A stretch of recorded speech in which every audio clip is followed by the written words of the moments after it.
So good morning, everyone, and welcome to the second in this series of the Devereux Chambers Elevenses, which you all know starts at 10:30, so well done. I'm going to give you a quick introduction, even quicker now that I've just wasted half of it on mute, before handing over to Akash Nawbatt QC, who I'll refer to as the star. He's going to talk to you about the impact of COVID-related stays in the UK, in particular, I believe, on corporate residents and the statutory residence test, which of course impacts on formerly domiciled resident status, and the common law principles of domicile. We must thank Chris Stone and Aparna Nathan QC for doing such excellent talks last week, especially to Chris, whose initiative this is and who has really driven this forward in Chambers, as well as having done an excellent talk last week on his and Akash's win in the upper tribunal on the Aaron Banks case for HMRC.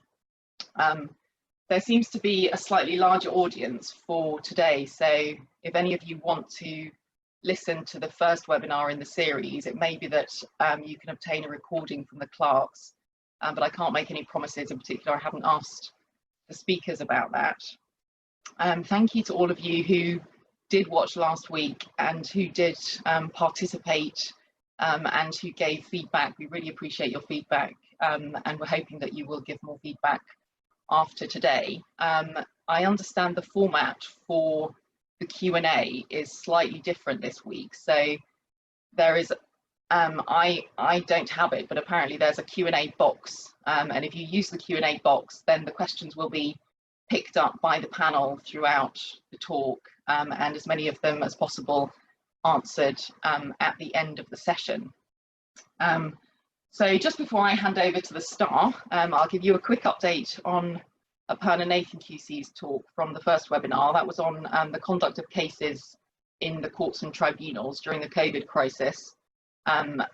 She mentioned that there's guidance available online for each of the High Court, Court of Appeal, Upper Tribunal and First Tier Tribunal, and she herself has recently done the first remote hearing, the tax appeal in the Court of Appeal.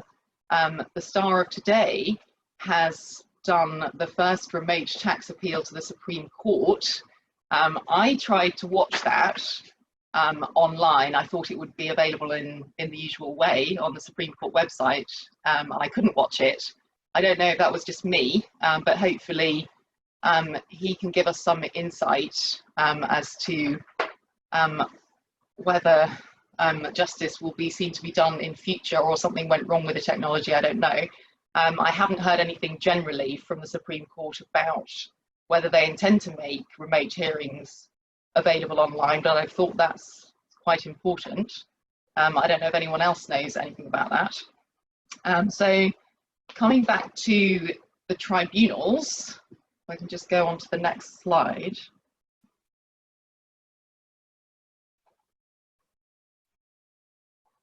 There we go. Coming back to the tribunal, so our head of chambers, Tim Brennan QC, emailed round to us this link to updated first tier tribunal guidance, which is now available online. It's mainly to do with the way that staff are allocating their resources. So Aparna mentioned to you last week that all in-person hearings have been cancelled, and parties are being sent a questionnaire to try and establish whether hearings which are listed can proceed remotely or not.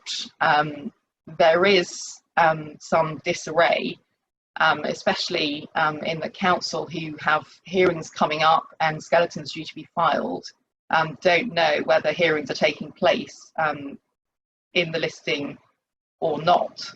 And there's also, as you can imagine, much more scope for dispute between the parties as to whether hearings ought to take place or not, particularly where one party would benefit from a delay, being absolutely cynical. So there is some difficulty there. Just before I hand over to Akash, I wanted to let you know about something in my capacity as ambassador for Bridge the Gap, which is one of the tax charities. So many tax professionals support these tax charities throughout the year. They raise an awful lot of money through events, and their events have been cancelled for the foreseeable future. So I am speaking at a virtual private client update on the 1st of May to raise money for the charities with Emma Chamberlain, and the details are available on the CIOT website at that address.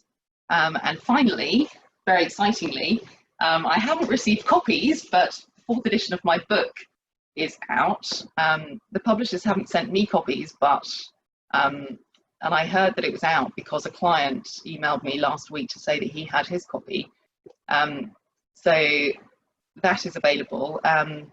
It contains a chapter on transfer of assets abroad, and I'll be doing a transfer of assets abroad update as part of the virtual private client update on the 1st of May. So without further ado, I will hand over to the star of today.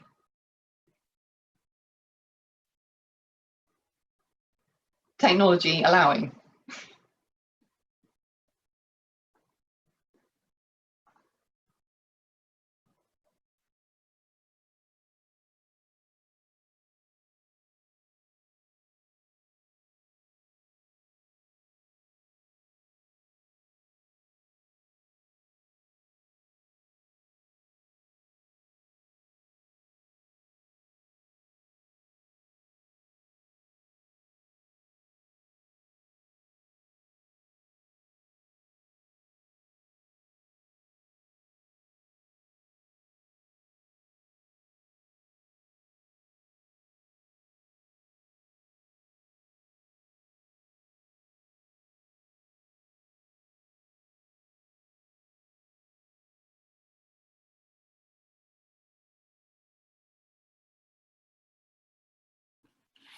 Hello, sorry about that.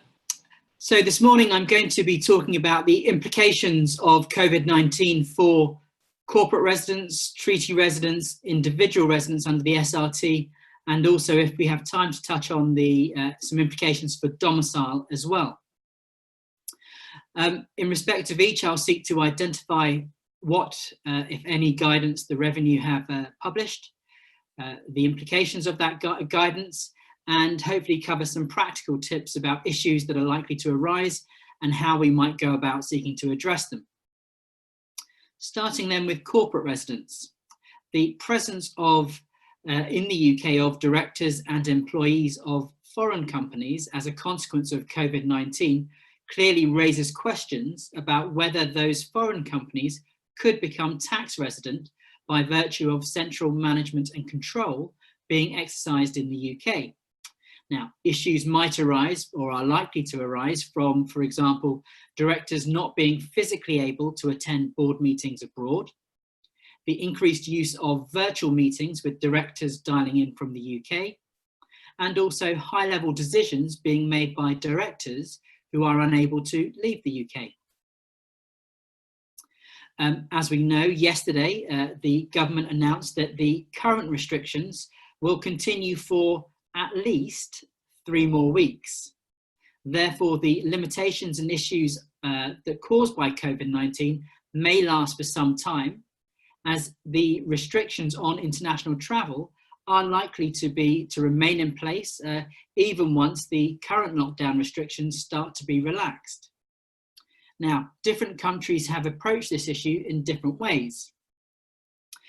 Some countries have introduced special rules or exemptions for considering whether a company has acquired tax residence. One country that has adopted a very clear position is Ireland. The Irish Revenue have issued guidance stating that it will disregard the presence of an individual in Ireland for a company in relation to which the individual is a director, if such presence is shown to result from travel restrictions related to COVID-19. So a fairly clear position taken by the Irish authorities. The Australian Tax Office has taken a similar approach.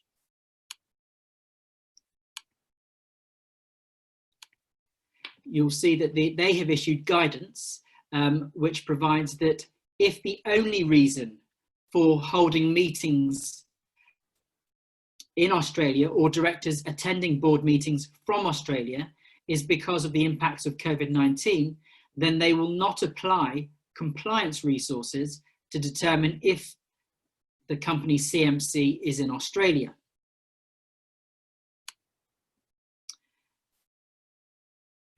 Now, that doesn't go quite as far as the Irish revenue, but at least it does provide some comfort. The English revenue or the UK revenue have not issued any equivalent relaxation for corporate residents. However, if in due course the revenue does introduce similar exemptions, it will be important that companies have retained contemporaneous documentation evidencing the facts and circumstances of the relevant individuals' presence in the UK and their reasons for holding meetings in the UK so that they can demonstrate it was COVID-19 related in the event that the revenue introduces similar exemptions. Now, whilst the revenue haven't introduced such relaxation, they have published some guidance on their approach to company residents in response to COVID-19. And that guidance has been published in their international manual. It was published on the 9th of April 2020. And it's rather brief. It states that the revenue considers that the existing legislation and guidance in relation to company residents provides flexibilities in business activities necessitated by the response to the COVID-19 pandemic. They say in particular,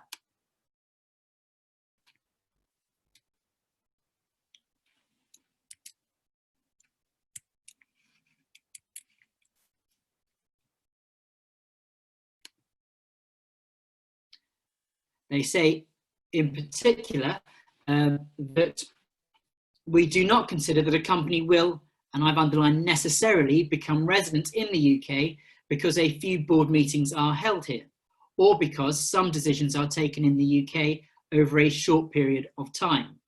HMRC's guidance makes it clear that we will take a holistic view of the facts and circumstances of each case. It's important, I think, to note the word necessarily. And another point, I think, to pick up on that guidance is the fact that the case law makes clear that the consideration of central management and control is not a snapshot exercise. You don't look at a particular point in time. You look at the position, the exercise of central management and control over a period of time. And the reason for that is the famous quotation from Lord Loreburn in De Beers, where he spoke of central management and control where it abides, and that has connotations of continuity and looking at a period over a period of time. In this regard, it seems to me that the revenue and the tribunals in due course, when considering the impact of COVID-19 on a company's tax residents, is likely to look at quite carefully the pre-COVID-19 history and practice of the company, because that will form an important context against which the COVID-19 period activities are considered. If there is an established practice of central management and control being exercised outside the UK prior to the pandemic, that is, in my view, likely to be highly material.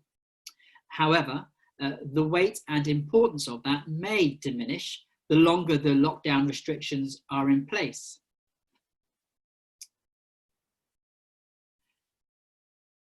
The revenue, as is normal in their guidance, emphasise that each case turns on its own facts and circumstances, and that means that they can't be definitive in their guidance as to where CMC may abide in cases where businesses are forced to make changes in response to the COVID-19 pandemic. However, HMRC do note that their existing guidance sets out their view that occasional UK board meetings or participation in such meetings from the UK does not necessarily result in CMC abiding in the UK. HMRC states that this guidance will be relevant in the current COVID-19 circumstances. I think it's important to note that that guidance relates to companies in which the UK-based directors form a minority of the board of directors. If practicable, companies may wish to consider whether it is possible to reconstitute the composition of their board of directors, or potentially not involve UK-based directors in board meetings, or, if possible, defer major strategic decisions or meetings. Now, obviously, that's not going to be easy for companies, and even less easy as time progresses. However, as I've said, it is important to note that the De Beers Central Management and Control Test looks at where central management and control actually abides. It's also important when trying to deal with these implications of COVID-19 to note that the tribunals, and when they look at central management and control, do look at substance over form. And so they will look at where central management and control actually abides. A good example of that is the case of Lay Estate that Tim Brennan and I did, and indeed Aparna Nathan as well, in which the tribunal saw through even though board meetings were taking place abroad with the board director, they looked through that and looked to the substance over the form. And it seems to me that that approach of looking through at the substance over the form is likely to be heightened during this time. Where meetings are held in the UK, then companies would be well advised to record in the minutes the reason why the meeting has been held in the UK. It does seem to me that another point that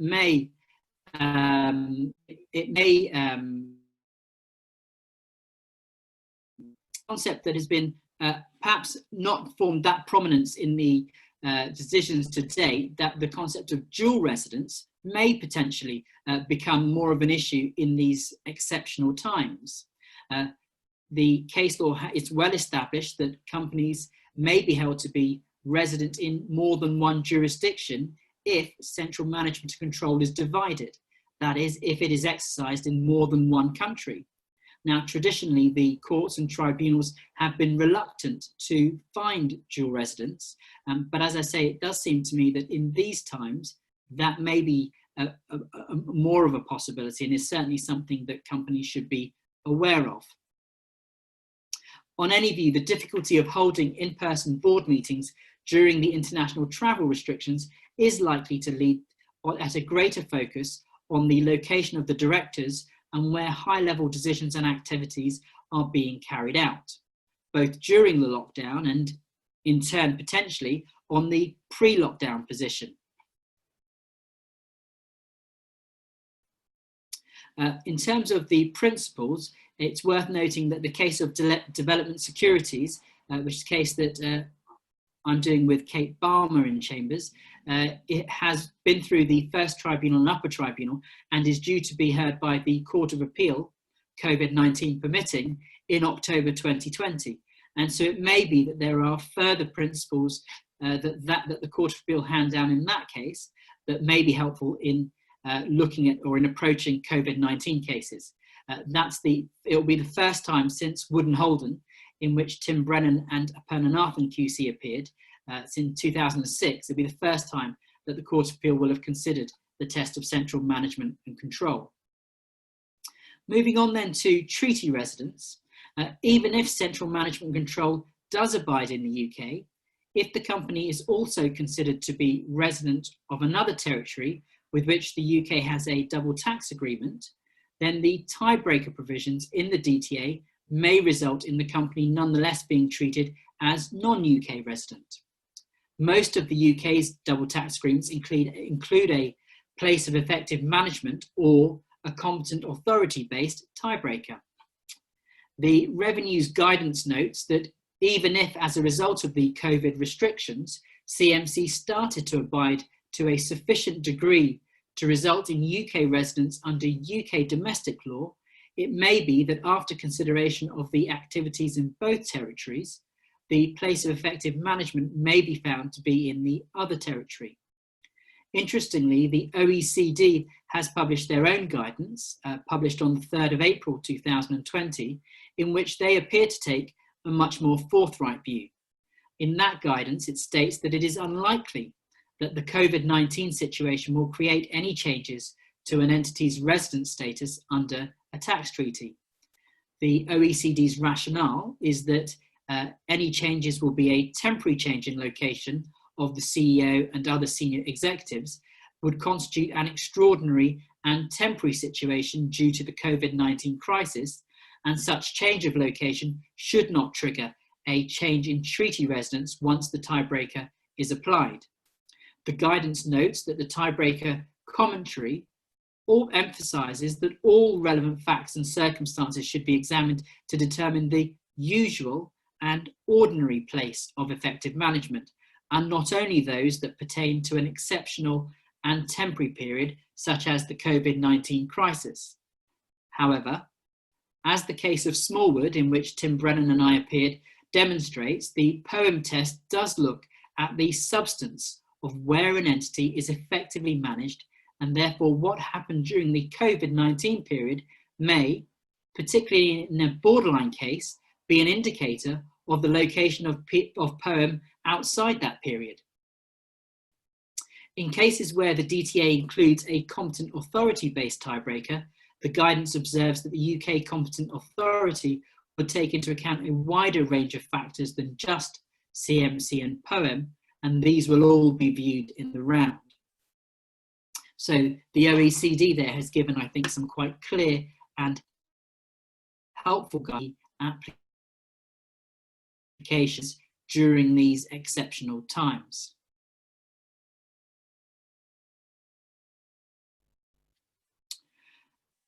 The Revenue have also published guidance in relation to permanent establishments. On the 9th of April 2020, the Revenue guidance on UK permanent establishments in response to COVID-19 observed that the presence of individuals in the UK as a consequence of COVID-19 does raise questions about whether foreign companies could establish a taxable permanent establishment for UK CT purposes.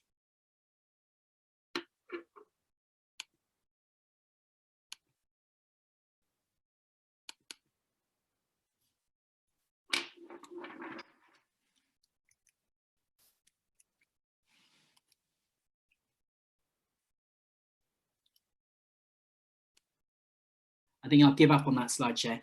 Section 1141 of the CTA 2010 requires either that a business is carried on through a fixed place of business in the UK, or that an agent acting on behalf of the company has and habitually exercises authority to carry out the company's business in the UK. That's the test for whether or not a permanent establishment has been established. HMRC state that they do not consider that a non-UK resident company will automatically have a taxable presence by way of permanent establishment after a short period of time. The Revenue observe in their guidance that a degree of permanence is required. However, what is a short period of time? This needs to be kept under review the longer the lockdown restrictions are in place.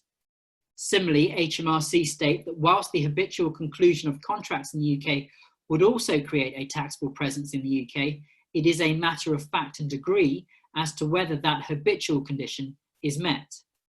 Any temporary or exceptional arrangements arising from COVID-19 should therefore be documented contemporaneously so that the company is able to evidence this in the event of any future inquiry.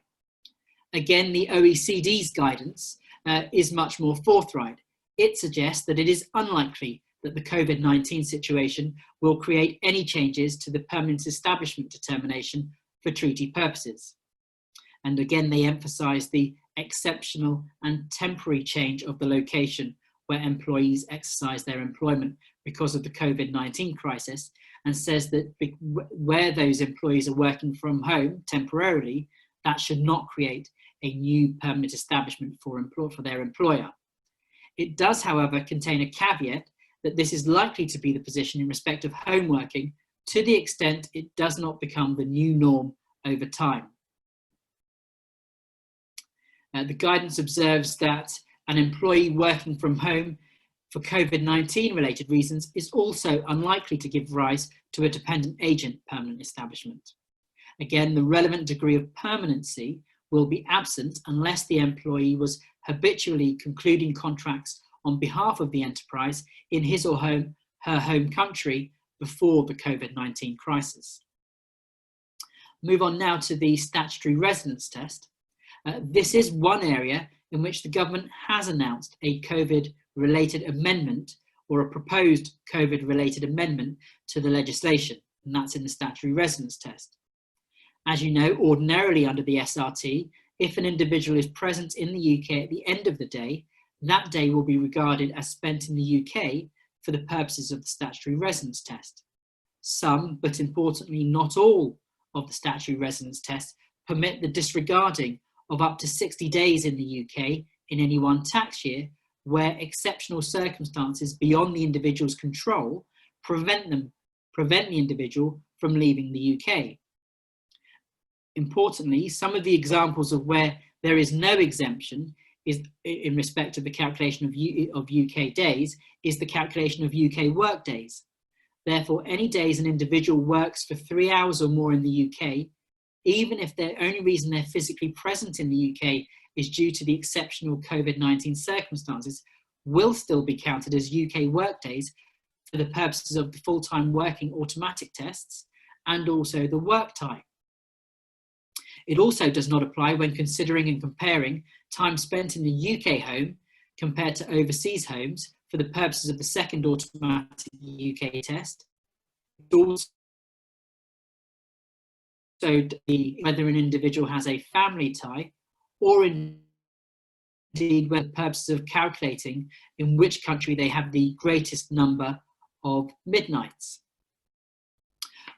On the 9th of April 2020, the Chancellor announced that there will be an amendment to the SRT to ensure that any period between the 1st of March and 1st of June 2020 spent in the UK by individuals working on COVID-19 related activities will not count towards the residence tests. So that is an example of, the only example of, the government amending or proposing to amend the existing legislation to take into account COVID-19. The announcement makes it clear that that will be targeted at those who come to the UK to combat COVID-19, for example, anaesthetists or engineers working on ventilator design and production. The Chancellor stated that the qualifying criteria will be designed so that the relaxation of the rules is tightly targeted to minimise the risk of abuse. The changes will be legislated in the forthcoming finance bill to take effect from the 1st of March 2020. For all other individuals, the relevant SRT COVID-19 guidance is that published by the Revenue on the 9th of March 2020. This guidance states that in the following 4 circumstances, days spent in the UK will be considered as being due to exceptional circumstances. The first is if the individual is quarantined or advised by a health professional or public health guidance to self-isolate in the UK as a result of the virus. Second, if the individual is covered by official government advice not to travel from the UK as a result of the virus. Third, if the individual is unable to leave the UK as a result of the closure of international borders.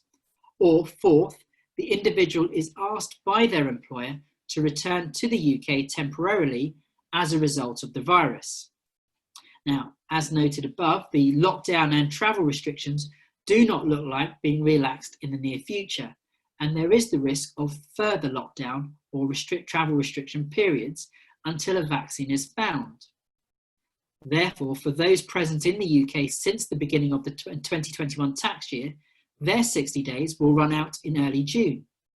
Unless the 60-day limit on exceptional days is extended, any further UK days would count for SRT purposes. As with the general approach to the SRT, it will clearly be very important for individuals seeking to rely on the COVID-19 exceptional circumstances exemption to ensure they keep contemporaneous records so that they are able to demonstrate that they qualify.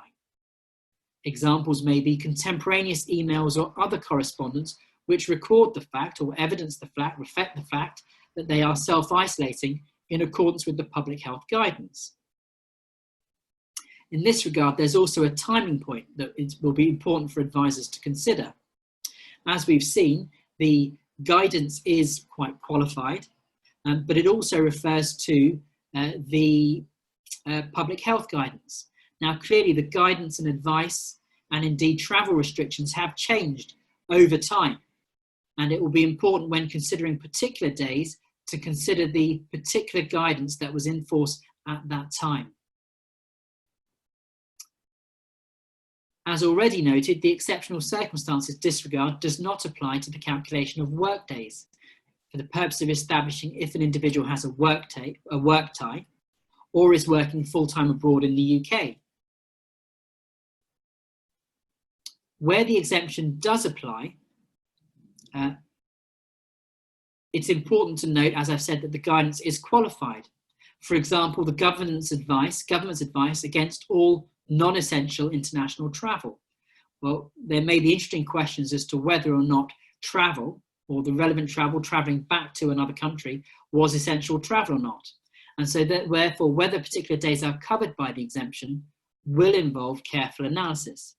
Other grey areas which do not fall within the four narrow COVID exemptions include the position where, for example, you have self-isolated for 14 days and are free to leave, but in the meantime, a family member has become hospitalised.